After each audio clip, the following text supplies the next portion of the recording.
Luego me da mucha risa porque cuando yo de repente en YouTube o en las Spotify o lo que sea, ¿no? En Google Play o Google Music, por ejemplo, pongo hits de los años 70, todos los hits hasta 1975 los conozco.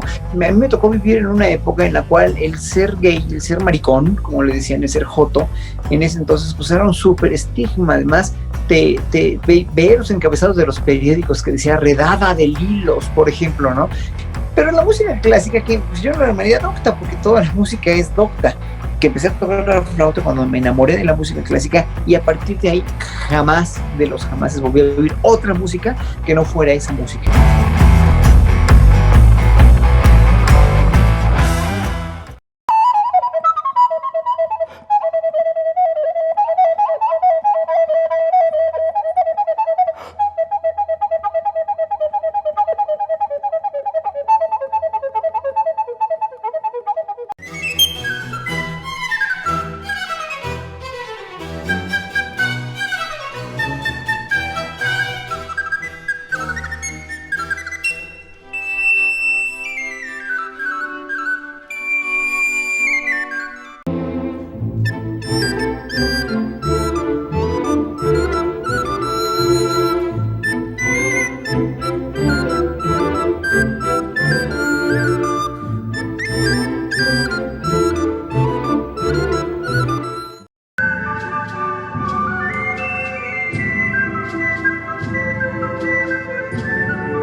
Hola amigos, ¿cómo están? Bienvenidos nuevamente a esta sección de entrevistas y nosotros siempre estamos en manteles largos.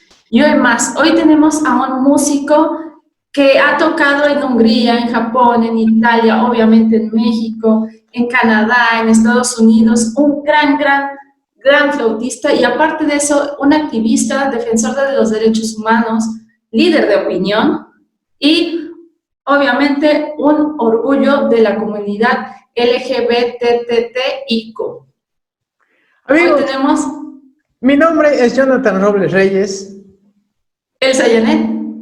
Y el día de hoy, de verdad que nos sentimos muy orgullosos, muy honrados de estar con un gran músico. Ya lo presentó la maestra. Creo que muchos no van a necesitar que el maestro se presente, pero para todos aquellos que no conocen quién es Horacio Franco, vamos a escuchar de propia voz un poquitito de quién es, cómo empezó.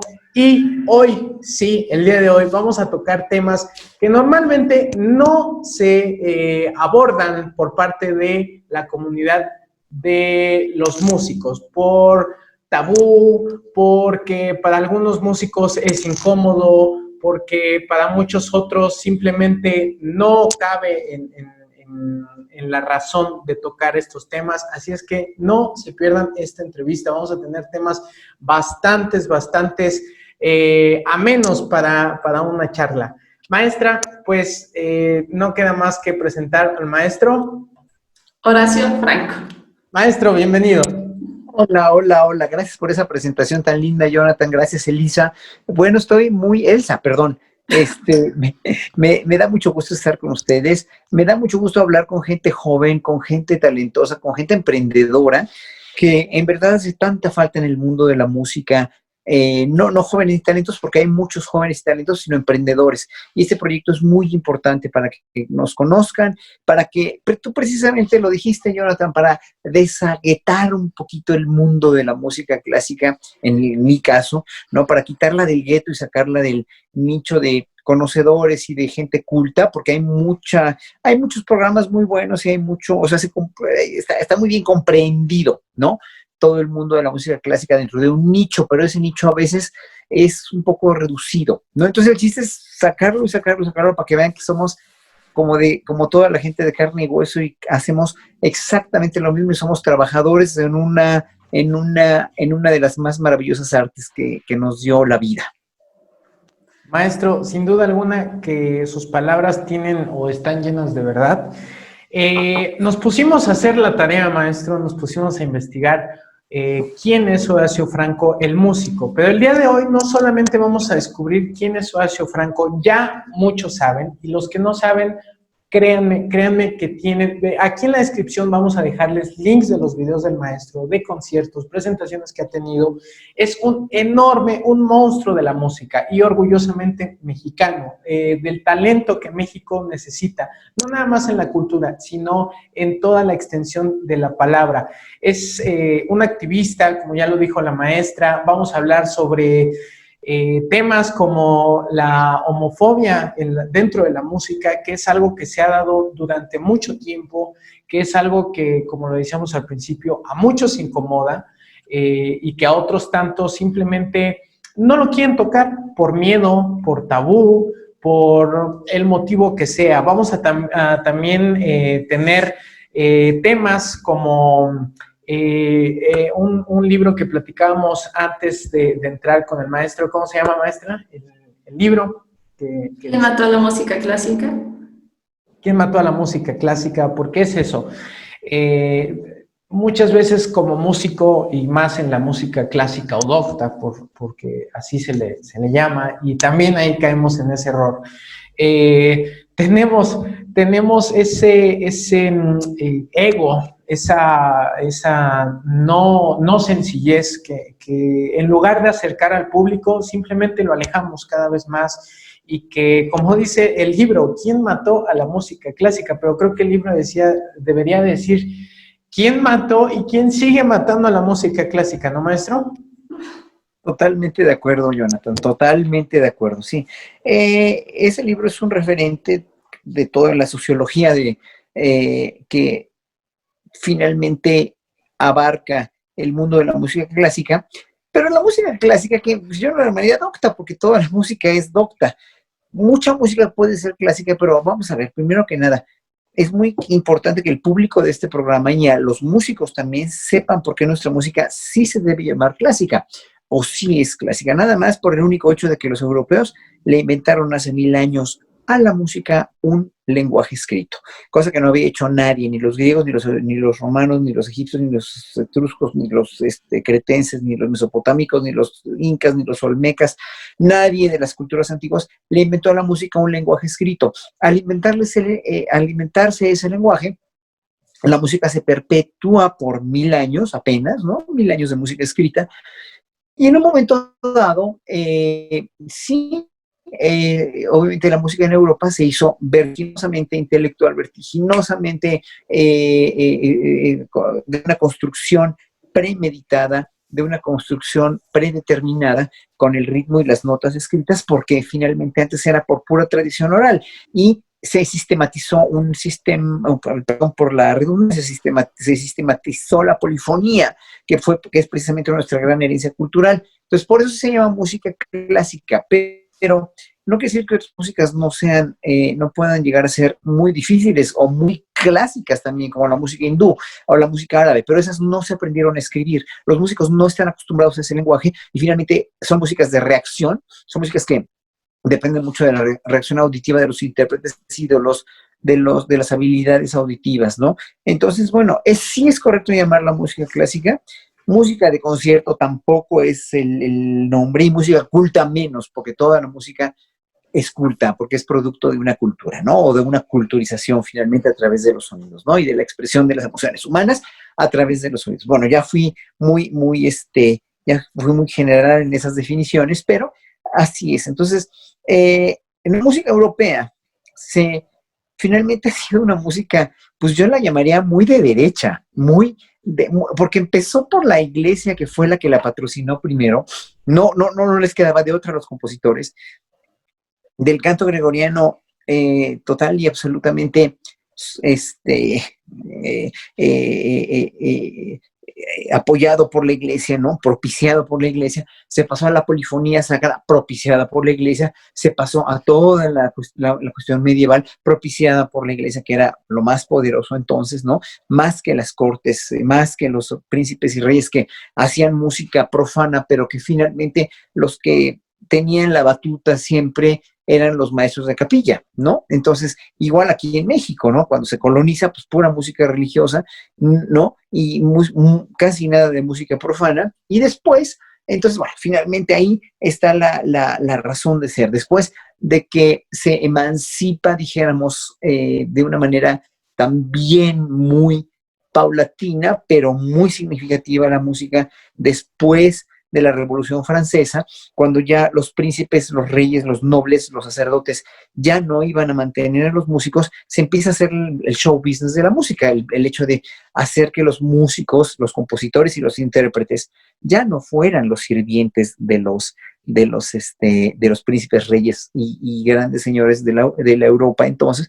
¿Y quiénes eran entonces los públicos de la música cuando se empieza el show business en el siglo XVIII tardío y en el siglo XIX? Pues la gente rica dijéramos con un poder adquisitivo alto que iba a patrocinar también, como lo habían hecho antes, pero antes era en las cortes y en las iglesias. Ahora era el público con su boleto que compraba en la entrada para ir a ver una ópera, un concierto, una función de teatro, lo que sea.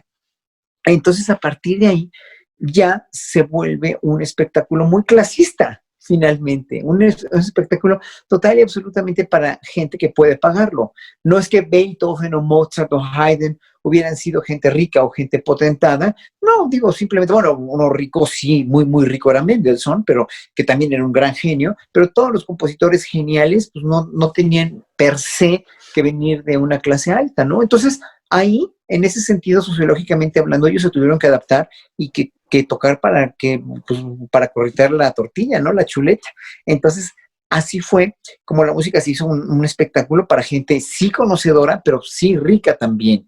Y un espectáculo con unas etiquetas y con una manera de presentarse muy estereotipado que estaba en boga en esa época, ¿no? Que después en el siglo XX, cuando finalmente se emancipa después de la Segunda Guerra Mundial, se emancipan todas las artes también para hacer un como movimiento de rompimiento, ¿no? Finalmente ahí se acaba, dijéramos, la música clásica como para toda la gente y empieza el rock and roll y ya habían empezado desde antes de la guerra con las músicas de las grandes bandas y las músicas para películas incluso, ¿no? Pero todavía era una música, dijéramos, muy estereotipada, hasta que después cae el rock and roll y se hace la música para el pueblo y vienen otras corrientes también como la nueva trova cubana, que es una música muy, muy fina, la trova cubana, o las trovas mexicanas también, los cantantes mexicanos que sí vienen y emanan de la tradición clásica en fusión con la popular. El jazz también tuvo mucho que ver, y entonces la música se hace una cosa mucho más popular, mucho más vendible, y nace una industria musical en verdad. Y con esa industria musical, la música clásica se queda a la saga, dijéramos, se queda en el nicho de confort y de comodidad que teníamos los músicos cuando tocábamos o cantaban en una sala de conciertos, con una acústica perfecta, con el público bien portado, y obviamente no había este espectáculo visual o espectáculo multidisciplinario que empezó a hacer el rock and roll o lo que le siguió, pues, ¿no? Y ya después, obviamente, que derivó en todos los grupos y todos los cantantes y todas las orquestas con un impacto más visual, que la música clásica no ha podido lograrlo porque es más difícil, nada más, porque no se puede tocar un Bach o un Chopin bailando, ¿verdad? O no se pueden hacer acrobacias mientras tocas algo así, aunque lo puedas hacer muy, muy, muy visual, ¿no? Como lo trato de hacer yo, o lo trata de hacer otros, como este violinista fantástico también, ¿no? O Nigel Kennedy, por ejemplo, pues no es lo mismo, o sea, si pierdes en un momento dado calidad, si tú quieres, pierdes foco a veces al estar haciendo cosas en el Zócalo o al estar haciendo cosas bailando, pero pues logras como que un 50-50 o un compromiso entre precisamente lo muy formal y lo no formal, ¿no? Entonces, sí, eso le costó a la música clásica mucho. Estoy hablando demasiado, cállenme cuando quieran, pero le costó mucho a la música clásica porque se quedó en la música clásica, en la música para conocedores, y quiénes eran los que les gustaba, a quiénes fueron los que empezaron a no dejar de gustarles la música clásica o les gustó en una época tardía de su vida, pues la gente de la tercera edad. Las salas de conciertos en Europa y en Estados Unidos siempre están como la gente con cabezas blancas, no hay gente joven casi nunca en los conciertos, lo cual es una tragedia, ¿no? Porque esos conciertos deberían llevarse a las escuelas, a las plazas públicas, que es muy difícil, que los músicos a veces no lo aceptan porque es muy complicado. O sea, pero en el momento que estás dispuesto a sacrificar un poco de tu zona de confort como músico, pues puedes llevar música a plazas públicas de Iztapalapa o a las ciudades perdidas, ¿no? Como lo han hecho ya muchos también los cantantes que admiro mucho, que cantan en la Merced, por ejemplo, que hacen estos eventos, no, ¿cómo se llama? Que yo hice algunos, ¿no? En la calle, que de repente empiezan a cantar y todo, ¿no? Recuérdenme cómo se llaman. Ay, se me fue el nombre, maestra. Pero ya estamos a lo que nos referimos, ¿no? Sí, Eventos sorpresa, así que son fantásticos. Entonces, en ese... ¿Un flash mob? Los mobs, sí, flash mobs, sí. Exactamente. Yo he hecho varios también. Y obviamente a la gente le encanta. Claro, pierdes calidad. No sale como saldría en el museo o en la sala de conciertos o en el disco. Pero ¿qué importa? Le estás dando a la gente una oportunidad de exponerla a algo que nunca han escuchado. Entonces, la democratización de la música clásica le cuesta mucho trabajo a muchos músicos, a muchos directores, porque es difícil, porque sí pagas un precio, ¿no? Lo mejor es hacerla en un lecho de rosas, que es la sala de conciertos, ¿no? Con buena acústica, además. Pero finalmente, pues lo que importa es la vivencia humana, ¿no? Y hoy con el COVID, lo que sabemos hoy con el COVID es precisamente que el COVID ha estado ya alejando todavía más al público, porque el público de la música clásica es un público viejo en Europa y no se van a exponer. Ya les da mucho miedo ir a conciertos, ¿no? Y estamos perdiendo. Si antes en la época del libro Who Killed Classical Music, del que están hablando, al que nos estamos refiriendo, el público era ya de cabeza gris, ahora mucho ya se murió y mucho del que queda no tiene dinero para pagar tampoco los conciertos, ¿no? Es una época muy trágica. Maestro, sin duda alguna, también es un tema que vamos a tocar. El maestro, desafortunada y afortunadamente, ya vivió muy, muy de cerca la experiencia de esta pandemia. Maestro, usted ya tuvo este encuentro con esta enfermedad. Más adelante vamos a tocar ese tema, que nos platique su experiencia, cómo lo sobrellevó. Y ese nos va a llevar a otro tema que también queremos tocar con usted. Pero para todos los que nos están viendo, bueno, Horacio Franco habla de una manera tan franca, pero ¿quién es Horacio Franco para poder decir esto? ¿De dónde viene Horacio Franco? ¿Cómo nació Horacio Franco en la música? ¿Cómo afrontó Horacio Franco el ser un joven, el ser un niño y despertar hacia la sexualidad, enfrentarse a ese tabú que todavía está muy presente en la sociedad mexicana? Y bueno, maestra. Con dos tabúes, ¿no? Muy fuertes de la época, bueno, cuando nació, maestro, y que hasta la fecha se ha acarreado, ¿no? Esas dos cosas, el ser músico, el querer ser músico, querer vivir de la música, y cuando usted descubre que es gay, maestro. Entonces, cuéntenos cómo pasó todo eso para un pequeño bagaje para quienes apenas están acercándose a este mundo de la música. Lo que a mí me pasó, ayer cumplí 57 años, el 11 de octubre, o sea, a mí me tocó vivir en una época en la cual el ser gay, el ser maricón, como le decían, el ser joto, en ese entonces, pues era un súper estigma. Además, ver los encabezados de los periódicos que decía redada de Lilos, por ejemplo, ¿no? Y te daba miedo, porque si en mi época, en los 70s, era muy mal visto, pues imagínense en la época de Carlos Monsiváis, ¿no? Con quien grabé un disco y quien era un gran amigo mío, en los 50s era poco más que peligroso de muerte, como lo es ahora, me imagino, en Irak o en Irán o en estos países musulmanes tan socialmente atrasados, ¿no? Sí, sí. Pero estábamos muy atrasados en los 70s, pero ya hubo la primera marcha del orgullo gay. Y bueno, yo empecé con la música primero que nada por la secundaria, porque en la secundaria me di cuenta de una cosa, que era yo muy, muy, muy talentoso, tenía mucha facilidad para la flauta de la escuela, la flauta escolar, que es el instrumento que me ha dado hasta hoy de comer.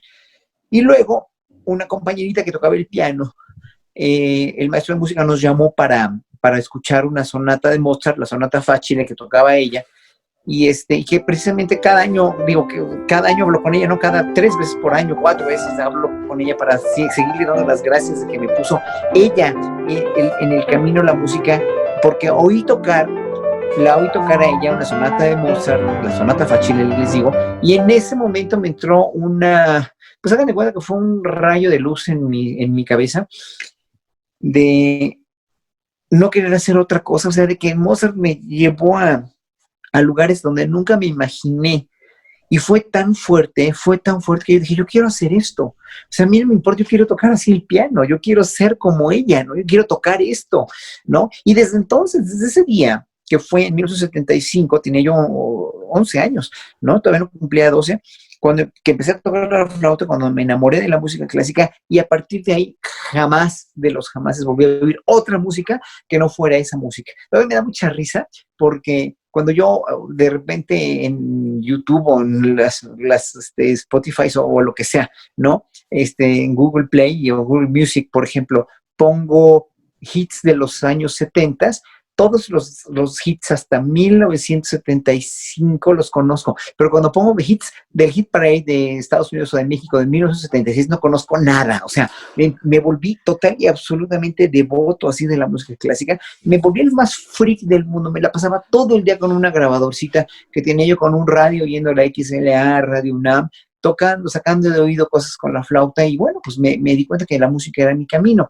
Pero también por ese entonces ya tenía yo mi novio, a los 11 años ya tenía yo un noviecito que era mi vecino, y yo sabía que me gustaban los hombres, ¿no? Entonces nunca tuve ningún problema, ningún reparo, más que todas las molestias que mi familia me causaba, criticando a los gays, por ejemplo, ¿no? O pues mi mamá, que se la solía, porque era una mujer muy inteligente. Eran muy básicos mis papás, no estudiaron ni la primaria, ni aprendieron a leer y escribir bien, pero era gente inteligente, ¿no? Como mucha gente en México, que no necesariamente tienes que ser un abogado o un médico prominente para ser inteligente, ¿no? Hay mucha gente de la más humilde y de la más inculta, entre comillas inculta o iletrada, dijéramos, que es muy inteligente y que es muy intuitiva y que no se le ha dejado ser en este país, ¿no? No tuvieron la oportunidad porque fueron pobres, ¿no?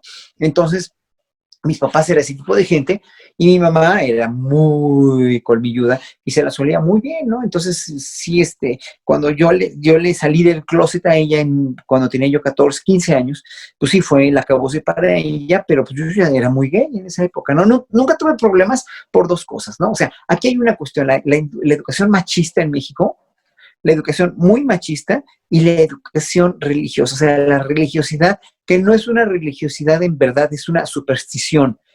La religiosidad de México no tiene nada que ver con seguir la palabra de Cristo, de Dios o de Buda o de lo que sea, sino con pura superstición y con pura, con pura prestidigitación y con pura, sí, es en realidad algo como más puramente casi tribal lo que tenemos en México, ¿no? No es en verdad saber precisamente, cuando yo que soy ateo, siempre fui ateo y reacio a hacer mi primera comunión y criticón de la iglesia, porque finalmente yo, cuando mi papá se quedó sin trabajo en una cantina, que yo tenía 7 años, acabo de cumplir 7 años, mi mamá se tiene que poner a trabajar, entonces perdí un poco la sobreprotección de mi mamá, que me había dado hasta los 7 años, y mi mamá se sale a trabajar, y yo me encauzo mucho a leer libros, y teníamos una enciclopedia, y empecé a leer y a leer y a leer sobre religiones, sobre culturas antiguas y todo, antes de ser músicos, a los 7 años, ¿no?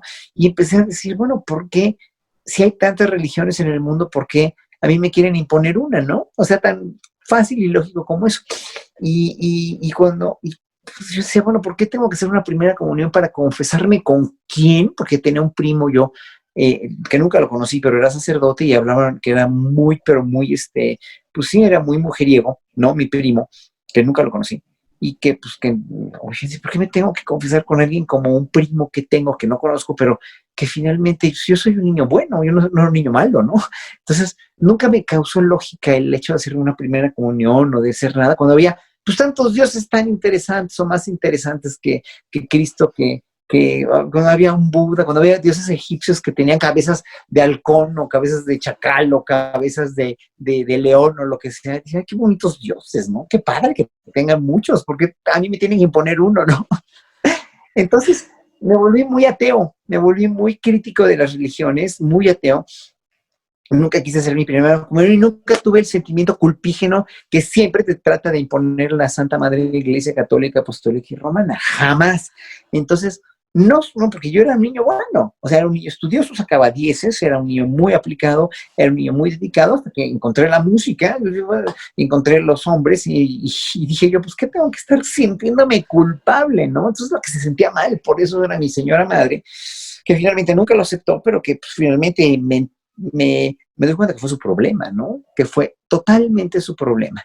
Mi señora madre tuvo ese problema, mi papá pues no lo aceptó tampoco, pero pues tampoco me puso un impedimento y así me mandó a psiquiatras, a psicólogos, hasta que dije, basta, y bueno, me salvó el haberme ido a Holanda, ¿no? Cuando yo no tenía, a ver, yo toco un instrumento que Hitler impone en las escuelas en los años 30, un instrumento que se dejó de utilizar en la época barroca tardía, cuando la flauta transversa le ganó terreno, ¿no? Por Johann Joachim Quantz, que empezó a tocar y hacer furor en los 720 con la flauta transversa, ¿no? Y la flauta dulce fue perdiendo terreno porque tampoco tenía posibilidades de desarrollarse, las mismas posibilidades que tenía la flauta dulce, digo, la flauta transversa. Entonces se dejó de utilizar la flauta de pico, la flauta dulce. Llega Quantz, hace furor y finalmente se abandona. Por 150 años aproximadamente se abandona la flauta dulce, la rescatan como rescataron el clavecín, la viola de gamba, el laúd, la tiorba, etcétera, etcétera. La flauta dulce la rescataron y en los años 30 Hitler la impone como instrumento escolar. Y en Alemania, pues no le dio en la madre, porque en Alemania finalmente los niños eran muy disciplinados, tocaban todos al mismo tiempo y fue un modelo didáctico bastante o relativamente exitoso. Y cuando se implementa en México en los años 70, unos pocos años antes de que yo empezara a estudiar la secundaria, pues era un desastre. Y siempre fue un desastre y seguiría siendo un desastre, a excepción de unos cuantos maestros que sí enseñan muy bien, pero son los menos, ¿no? Y bueno, pues se implementó muy mal, ¿no? Entonces yo estudiaba un instrumento que no existía en México, era fantasma.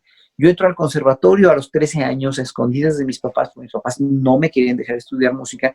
Me dijeron, eso no es una profesión, te vas a morir de hambre, primero tienes que estudiar algo en serio, la música es un hobby, no vas a sobrevivir, bla, bla, bla. Entonces, yo sabía que no, porque mi compañerita Claudia Aguirre precisamente me dijo, es que mi papá trabaja como violinista en la Sinfónica Nacional y pues sí, nos ganamos la vida, mi papá nos mantiene y todo. Me dije, ¿por qué no voy a estudiar música? A mí me gusta tanto y además tengo facilidad, ¿no?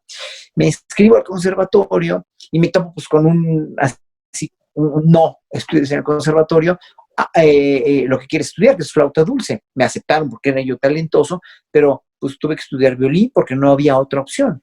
Tuve que estudiar un par de años de violín hasta que en 1970, el año siguiente de que entré al conservatorio, el mismo año que entré al conservatorio, le toqué un concierto de Vivaldi a mi maestro de violín, que era el director de la orquesta de cámara, y pues me la dio de solista. Y a partir de ese entonces, de 1978, pues ya no toqué otro instrumento más que la flauta, pero me tenía que ir a estudiar con alguien, porque ustedes saben, y el público lo tiene que saber también, la música clásica no se enseña sola. No es totalmente, es del todo improcedente, o sea, es totalmente imposible que para llegar a ser un gran pianista seas autodidacta, para llegar a ser un gran guitarrista, pues seas autodidacta, para llegar a ser un gran violinista, no, porque si algo tiene la música clásica, es que la música clásica, al ser escrita, al haberse desarrollado de tal manera, tan científica, tan refinada, tan técnica, ¿no? Tan estructural, tiene una metodología, que no nada más necesitas un gran talento natural como un músico de una tribu o un músico indígena mexicano o un músico de música popular, no es nada más el talento que tienes, sino que tienes que saber leer, escribir, razonar, armonía, contrapunto, análisis, bla, bla, bla, y una técnica de un instrumento que tiene años y años y años o siglos de estar sólidamente probada, ¿no? Sí. Sí, así es, maestro. Y como dice, usted se tiene que ir del país. ¿Cómo le surge el quererse ir a Holanda? quién lo asesoró, usted lo buscó, lo investigó, y al llegar a Holanda descubre algo que le iba a cambiar la vida, maestro, ¿no? Un nuevo ambiente, nuevas personas, nueva forma de pensar. Cuéntenos, maestro, ¿cuál fue su experiencia en Holanda? Bueno, esa es una muy buena pregunta, porque yo desde los 11 años que empecé a oír la radio clásica, oía nombres de flautistas holandeses, ¿no? Me sonaba, ¿dónde es el nombre de Bruggen? ¿Dónde es el nombre, etcétera, ¿no? Varios nombres así holandeses, Kees Otten. Y yo dije, ¿de dónde son? No, son holandeses. Ah, ok, pues hay que irse a Holanda porque tocan muy bien, son los que mejor tocaban, ¿no? Desde entonces, ya desde los 11, 12 años, y yo desde que entré, antes de los 12 años, yo dije, yo me quiero ir, si no hay maestros de flauta en México, porque no había, me quería ir a estudiar a Holanda. Así, la meta era Holanda. ¿Y por qué Holanda? Porque no porque fuera un país liberal, o porque fuera una democracia, o porque fuera, no, sino porque tenía la mejor escuela del mundo. Ya la había yo escuchado.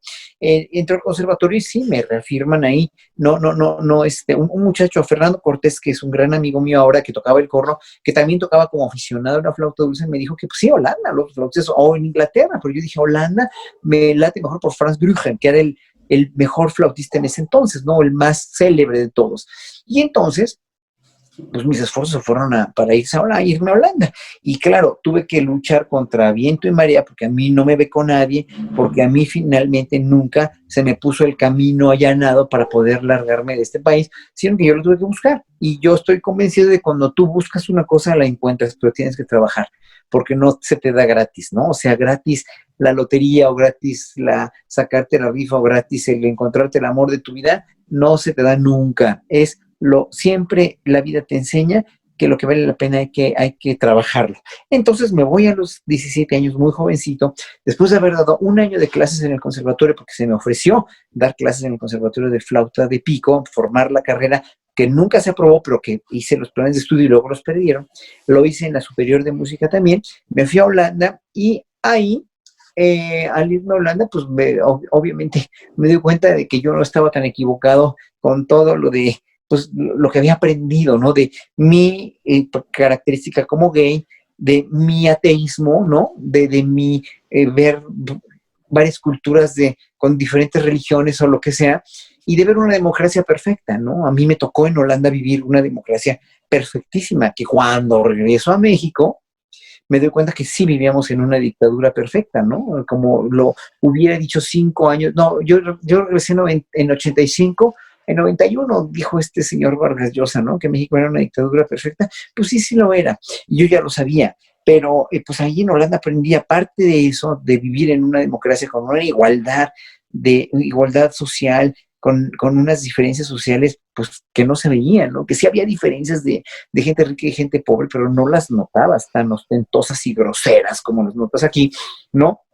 De una diversidad de razas que convivían pacíficamente, de religiones que lo mismo hacían, y que en un momento dado, obviamente, era una democracia perfecta, pues, ¿no? Y entonces, ahí fue donde aprendí, aparte de todo, ya como flautista, pues el enorme valor de una metodología bien implantada, de una metodología total y absolutamente correcta para el instrumento, ¿no? Mi primera clase de flauta fue en Holanda, ¿no? Fue así con el mejor del mundo. Dices, no, pues qué maravilla, o sea, estuvo padrísimo porque valió la pena, ¿no? Y estaba yo muy chavito, entonces me tocó vivir toda esa faceta de adolescente con un ambiente de libertad y de democracia que pues en verdad no se comparaban con nada de lo que yo he vivido aquí. Maestro, sin duda alguna, creo que ese primer viaje o ese atreverse a buscar sus sueños, a buscar sus metas que Horacio Franco de 17 años tenía cuando emigra a Holanda, cambian sin duda la perspectiva de su mentalidad, cambian sin duda quién va a ser Horacio Franco, y es un parteaguas para lo que hoy en día realmente es usted, maestro. Usted hoy por hoy es más que un músico, es un líder de opinión, tanto en la política, tanto en la comunidad, dentro de la música, pero sobre todo, creo Creo que usted ha roto paradigmas uno tras otro, tras otro, tras otro, tras otro. Usted es un músico que no solamente, como ya lo mencionó, que viene realmente como la gran mayoría de nosotros, que no contamos con esa familia que ya trae la herencia musical, que a lo mejor muchas veces se le da en bandeja de plata el poder estar en la música, que es otro mundo totalmente al que se enfrenta la mayoría de los músicos, ¿no? El primero enfrentarte a una familia, el enfrentarte a una sociedad que dentro de todas las profesiones o oficios o profesiones no hay ese valor o ese respeto a la música, sobre todo. Y bueno, ¿de qué manera, maestro, regresa usted y quiere cambiar todo lo que usted vio, que ya dijo que era una dictadura aquí en México? ¿Cómo se plantea Horacio Franco el cambiar? ¿De qué manera dice Horacio Franco? Llegué a México, ya aprendí, ya estuve, ya sentí, lo quiero hacer en mi país. No, pues es una gran pregunta, pero nada más les voy a pedir que no me hablen de usted, porque es tan formal lo de usted. Mejor háblenme de tú, por favor, se lo suplico. Me siento como... Sí, maestro. Porfa, háblenme de tú. Soy Horacio para mis amigos y para todos. Miren, les voy a explicar qué es lo que pasa.